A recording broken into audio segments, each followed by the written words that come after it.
Hello students, welcome to our YouTube channel the tuition corner.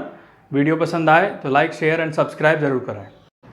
Class 11th, chapter name GST, goods and service tax. तो new chapter आज start करते हैं। GST means goods and service tax. GST क्या होता है? Goods and service tax हमारा एक indirect tax है। सभी टैक्सेस को मिलाकर एक टैक्स बना दिया गया जिसका नाम है जीएसटी। जीएसटी स्टेट लेवल पर हम उसे बोलते हैं state goods and service tax, और सेंट्रल लेवल पर उसे बोला जाता है central goods and service tax. GST एक इनडायरेक्ट टैक्स है।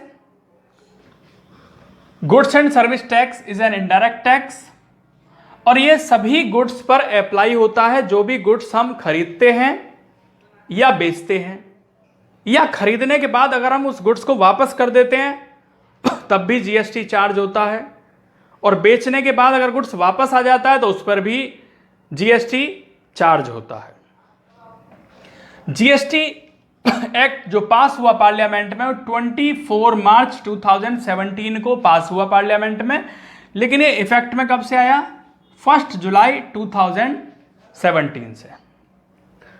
हर प्रोडक्ट पर जीएसटी चार्ज होता है, और ये किस पर चार्ज नहीं होता? अल्कोहल पर चार्ज नहीं होता, पेट्रोल वगैरह पे चार्ज नहीं होता, जो गैस है उस पर चार्ज नहीं होता, वहां पर जीएसटी नहीं लगता।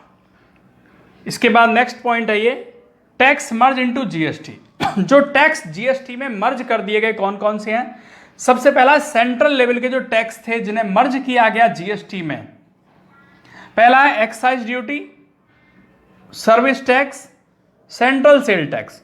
सभी को मर्ज करके एक टैक्स बना दिया गया जिसका नाम सेंट्रल लेवल टैक्स, इसे मर्ज कर दिया गया जीएसटी में।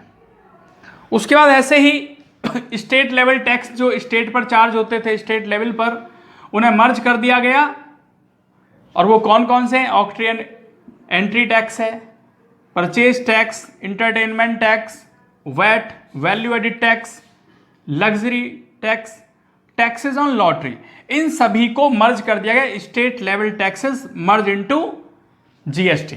इसके बाद करते हैं कुछ जनरल एंट्री जो जीएसटी पर बेस्ड हैं, और इंपॉर्टेंट एंट्री हैं, और ये एंट्री है मैं आपको यहाँ पर कराऊंगा। ये लगभग 12 एंट्री हैं जो मैं आपको यहाँ बताने जा रहा हूँ। सबसे पहले नंबर पर होता है परचेज गुड्स। जब भी हम किसी गुड्स को खरीदते हैं, मैंने आपको सबसे पहले चैप्टर कराया था जनरल एंट्री का, उन्हीं के पर बेस है ये एंट्री। तो अगर हम गुड्स करते हैं परचेज में, गुड्स परचेज किया तो एंट्री होती है purchase account debit, input CGST debit, क्योंकि हमें यहां पर जीएसटी पे करना पड़ेगा। तो input CGST debit, input SGST debit to bank या टू क्रेडिटर। अगर कैश में है तो बैंक आएगा, अगर हम क्रेडिट में परचेज करते हैं तो क्रेडिटर आएगा। और सेम स्टेट है, सेम स्टेट से मीन्स मेरा यूपी है अगर, या मध्य प्रदेश है, पंजाब है, उस केस में ये एंट्री मैं आपको बता रहा हूं। अगर विद इन स्टेट है, सेम स्टेट है।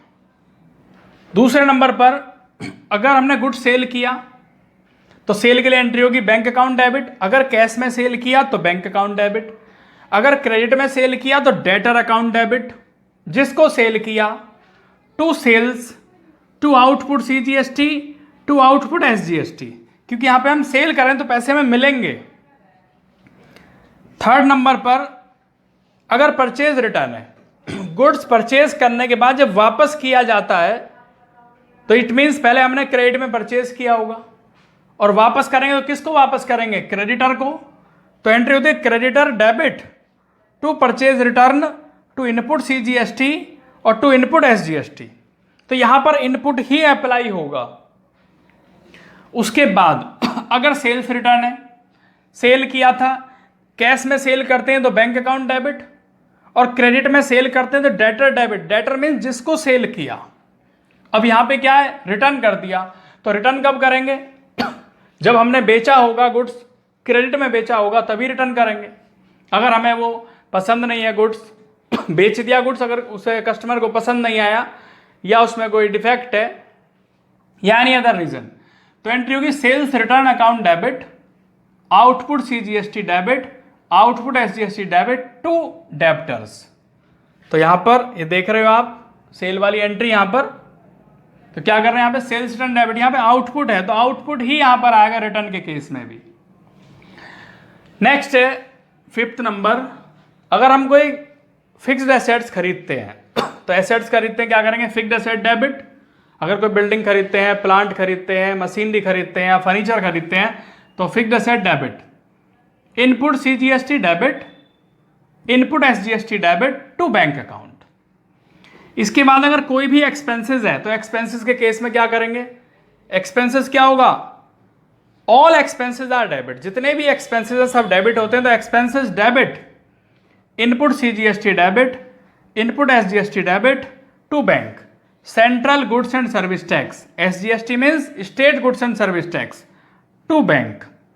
इसके बाद यदि कोई इनकम है तो इनकम में क्या करेंगे, फॉर एग्जांपल जैसे कि कमीशन, मान लिया भी कमीशन मिलेगा हमें, इनकम है तो एंट्री होगी bank account debit to commission to output CGST to output SGST. इसके बाद 8th नंबर पर अगर हम गुड्स विड्रॉ करते हैं पर्सनल यूज के लिए तो एंट्री होती है drawings account debit to purchase. अब परचेज के केस में क्या करते हैं, input CGST, input SGST. Next है for goods given as free sample, अगर गुड्स हमने फ्री सैंपल में दे दिया, या loss of goods by fire, fire से गुड्स जल गया, या गुड्स चोरी हो गया, गुड्स स्टॉलन, तो एंट्री होगी एडवर्टीजमेंट अकाउंट डेबिट, अगर फ्री सैंपल में गुड्स डिस्ट्रीब्यूट कर रहे हैं। दूसरा, अगर लॉस बाय फायर है तो लॉस बाय फायर डेबिट, अगर थेफ्ट है तो loss by theft debit to purchase. तो हो सकता है इन 3 पॉइंट में से कोई एक ही पॉइंट हो, to purchase, to input CGST, to input SGST. तो ये आपकी एंट्री यहाँ पे 9 एंट्री अभी हुई है। Next number, entry number 10। इसके बाद हमें क्या करना होता है, setting of input CGST against output CGST. हमें राइट ऑफ करना होता है, सेट ऑफ करना होता है इनपुट सीजीएसटी को आउटपुट सीजीएसटी के अगेंस्ट। तो एंट्री होती है output CGST account debit to input CGST. 11 number में क्या है, setting off means write off करना है input SGST against output SGST. तो output SGST account debit to input SGST, यहां पर सीजीएसटी है, यहां पर एसजीएसटी है। इसके बाद पेमेंट करना होगा जीएसटी का अमाउंट, तो क्या करेंगे, output CGST debit, output SGST debit to bank, और ये गवर्नमेंट के अकाउंट में डिपॉजिट हो जाएगा। अगर हमारा output CGST, output SGST, input CGST और इनपुट एसजीएसटी से ज़्यादा है तो जितना ज़्यादा होगा वो गवर्नमेंट के अकाउंट में चला जाएगा, पे हो जाएगा। तो इन 3 एंट्री की जगह कंबाइंड एक एंट्री कर सकते हैं, जैसे कि 10, 11, 12 ये 3 एंट्री हैं, इनकी जगह पर आप एक कंबाइंड एंट्री कर सकते हैं।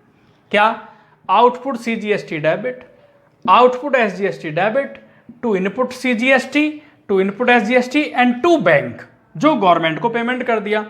मीन्स यहाँ पे आउटपुट सीजीएसटी आपका 20,000 है और फॉर एग्जाम्पल ये भी 20,000 है।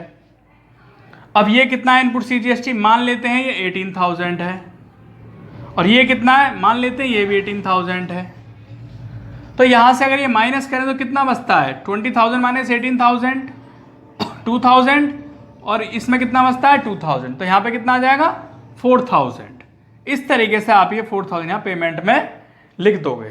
तो ये पेमेंट इस तरीके से लिखी जा सकती है। फॉर एग्जाम्पल मैंने आपको यहाँ पर बताया, क्वेश्चन कराऊंगा मैं आगे इसी एंट्रियों के बेस पर। तो ये लेक्चर यहीं पर कंप्लीट होता है आपका।